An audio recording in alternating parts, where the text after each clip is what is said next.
Good morning and welcome to the Natural Farm here in YWAM, Kona.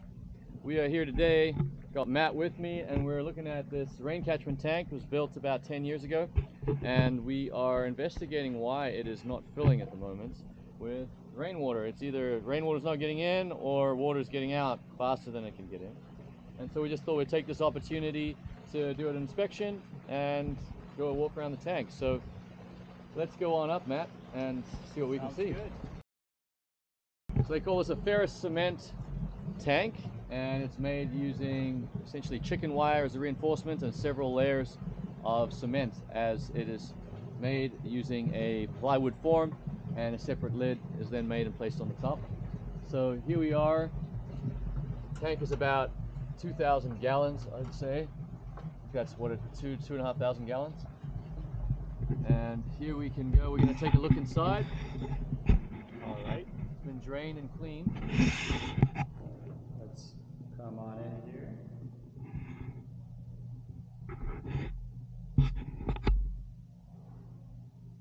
As you may be able to tell, the tank is empty.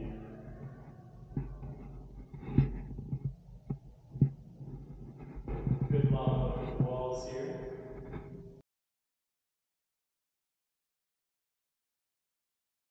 So yeah, we can see the tank's looking very good condition for its age.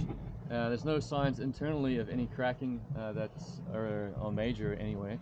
It's still very clean, very smooth. The connections to the floor look really good as well, as you can see, hey Matt? Yeah. So where the tank walls connect to the floor is another area where you can have leaking.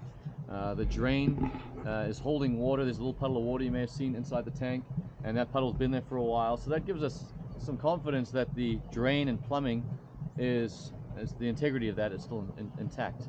So we've kind of, at least from the inside and looking at the drainage, we've concluded that there doesn't seem to be anything there. Let's jump down and take a look around the outside of the tank and see if we can see any obvious signs of leakage. See what we can find. What is a very noticeable sign of leakage, you would say? From the outside of the tank. Yeah. Yeah, so you can see some staining here. This can be an indication that there's been some water dripping. In this case, it's very likely that it's just the water draining off the top of the tank and just coming down and leaving, some residue of whatever it might have picked up on the top of the tank, any dust. We have a lot of volcanic, fog here, as you know, Matt. So that creates a lot of dust and things settling on the surface of objects. So that's probably what this could be. But yeah, if we saw a crack in the tank, we know there's actually one down here we saw earlier. This it looks like a substantial crack, but there's really no evidence of water that might be seeping here. If there was water, we would expect to see some white discoloration, some staining, but this seems like it's been really dry. No indication that water's been seeping out of the tank. And because these tanks, they're made in layers of cement, sometimes only this one layer cracks and then the second layer doesn't crack. And this is probably what happened in this case. It's just a superficial cracking that's happened as cement expands and contracts, especially when it's curing. Yeah. So here we probably just cured, and it looks like we can see here the crack goes into the paint, and this was painted about the same time it was built. So this crack probably has been here longer than the paint's been on, and we know the paint's been on for a number of years, and so that could be one of the original cracks from when the construction occurred. Would more painting help reduce the number of superficial cracks, do you think? Some paint is able to expand and contract and cover over a certain amount of cracking. Sure. Like this one, it looks like it was painted over and then the cracks didn't move anymore. And so that can be a way of covering it up aesthetically and making it fix the job. Yeah.